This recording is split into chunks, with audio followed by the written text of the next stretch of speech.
The Matt Rule era is underway in Lincoln, Nebraska. The Huskers had their first spring football game under Matt Rule this past Saturday. A lot to unpack within this one because a lot of the storylines behind closed doors finally we got to see in a public fashion in probably what's the most like a real college football game that we got to see across the spring game slates these last couple of weekends. But regardless, what was the one thing that we were watching most closely? If you're like me, it was more than likely quarterback position. And going into this one, we'd heard a lot about Heinrich Haarberg. I'm going to talk about him in just a second. But I came away from this spring game saying, listen, I don't know what Casey Thompson's bringing to the party when he gets back healthy, but I was extremely impressed with Jeff Sims. Tons of tools, tons of experience. We talked a lot about it, but he put it together in an impressive way this past Saturday in the spring football game. Looked completely in control, looked in command of the offense. Sometimes when you see quarterbacks transfer places and get into a new system, they look a little bit rushed. They look like they're kind of frantic. They don't know where to go with the football. That was not my impression of Jeff Sims. He looked like he was calculated from read to read. When he had to tuck it and run, he ran with authority. I mean, his touchdown run where he broke between the defensive lineman and the linebacker, just powered through, said, "Get off me, little boy," and got into the end zone. Like, that fired me up.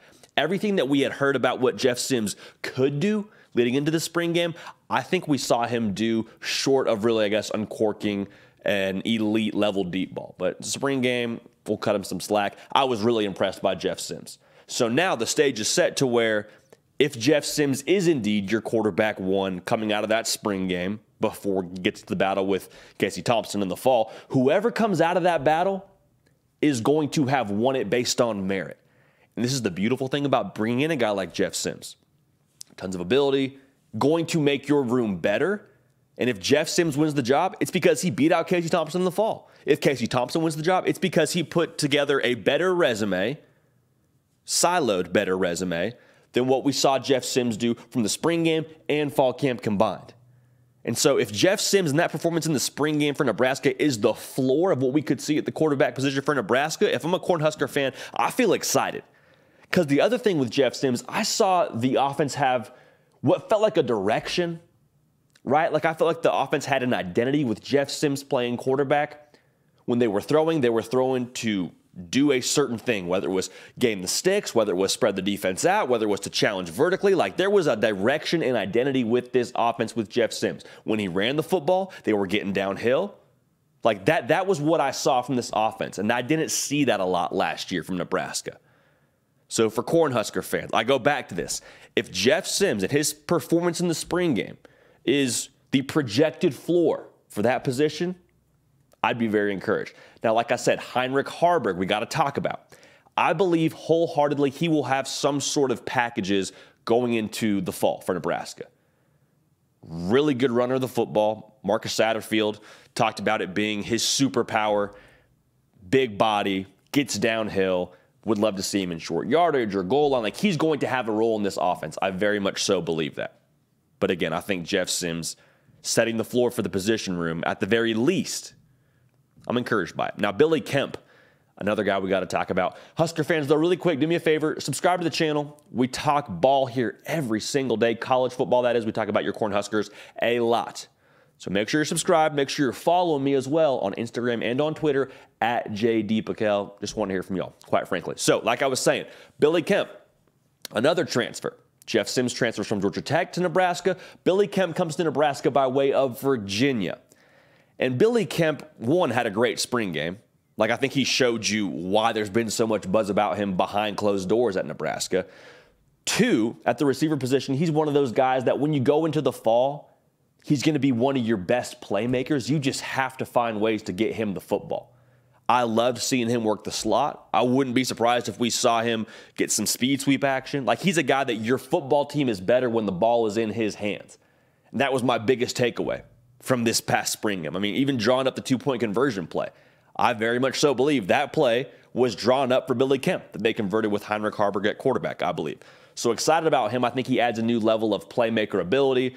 Some of that was left behind by Trey Palmer. Now, don't get it twisted. Matt Rule and company, offensively, they're going to have the quarterback, I believe, taken care of more or less. They're going to have Billy Kemp to do some things for them in the pass game. along with other receivers like a Marcus Washington or a Josh Fleeks, or, we'll go down the line here and see what that looks like in the fall. Again, confession, I'm pretty high on Josh Fleeks. But when it comes to what they want to do offensively, it will be based on pounding the rock. I thought Gabe Ervin looked really good. I thought Anthony Grant also looked really good. Anthony Grant, a guy that you know a lot about if you saw him play last year, was one of the bright spots in this team. Gabe Ervin is a guy who has been dinged up during his career at Nebraska, got in the end zone in the spring game. I wouldn't be surprised if we see them both get carries in the fall. I think having depth at the running back position is wealth, just because it's so difficult to go wire to wire with just one running back. So one, you got depth. Two, you have guys that can at least get it done for you.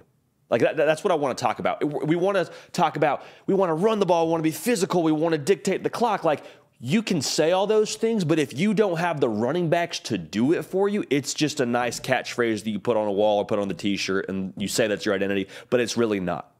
What I saw Gabe Ervin do in the spring game, what I know Anthony Grant can do based on last year and then also seeing in the spring game, they're going to have enough to play their style of football at that position group. Now, some of it still depends on what the offensive line can do. We'll talk about that in a second, but you have enough in that running back room to play Matt Rule's brand of football. And the spring game, I think, is a testament to that. Now, here's the unfortunate thing we got to talk about. We talked about it a little bit on our live show, which make sure you're tuned in for our live shows on Tuesdays and Thursdays, 10 a.m. Central, 11 a.m. Eastern, shameless plug. There was a fair amount of sloppiness.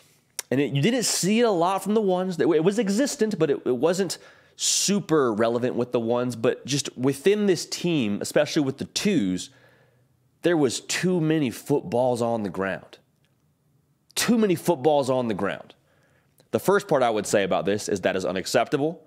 And the reason why you panic seeing that as a Nebraska fan, or maybe you cringe a little bit, or you just kind of tighten up a little bit, the reason why you feel that way is because you saw that so much last year. There were games a season ago, heck, there have been games the last 2 years where Nebraska is probably the better team, but what do? Just Christmas time, gift wrapping it, put a bow on it, give it away. Several times Nebraska has given the game away. And a lot of those times, it comes in the form of not being able to hold on to the football. So that's the unfortunate thing. The good news, I would say, is, it's spring football, so whatever sloppiness you were going to see was amplified. The second piece of that is I do not believe that will be quite as relevant when we get to the fall. Because Matt Rule, I promise you, it is not going to be a fun meeting to sit through when they go back and watch this tape and meet with Coach Rule. I mean, this is not going to be a position anybody would envy, to have to sit through what they are going to sit through and hear about how that is not the standard at Nebraska. That is not acceptable. That will not be tolerated. Okay? It's not tolerated anywhere across the country, but with the way that Matt Rule coaches, discipline, structure, we're not going to beat ourselves. We're going to be detail-oriented. The ball on the ground, having a low snap, not being able to hold on to the football when we're trying to get short yardage, like that's not what's going to be a theme at Nebraska by nature of who Matt Rule is. And coaches, I tend to say this, their persona eventually becomes reflected by their team. So it might take a second, but I don't think we'll see a ton of that from Nebraska the further into Matt Rule's tenure we get. And you hope you see less of it in 2023. Now, here's the thing I was excited about. I saw a renewed edge on the offensive and defensive side of the ball. And it's hard to totally calculate when you put it in a stat sheet or you try and explain it perfectly to somebody. You just say, turn on the tape, and even if you just close your eyes, the pads were popping. There was a lot of physicality going on. And also, I'll say this, when you watch the broadcast, I loved seeing the offensive line finish through the echo of the whistle, which is essentially just football speak for saying we saw some guys that were hitting pretty close to a late hit, which you never want to get a penalty, obviously. That won't be acceptable, I promise you. But you love to see your offensive line have a little bit of nastiness to them, a little bit of edge to them, because that tells me we're taking pride in what we're doing here. We're blocking for our playmakers, and we're going to block through the whistle. So it's kind of cliche, but when you turn on the tape and watch Nebraska from their spring game, there was a lot more of that pride, a lot more of that edge, a lot more of that physicality, that bully mentality, right? That Nebraska has had historically. It's been missing for some time. Matt Rule is bringing that back, and I think we saw just a peek at that in the spring football game. So as a whole, the Matt Rule era is underway.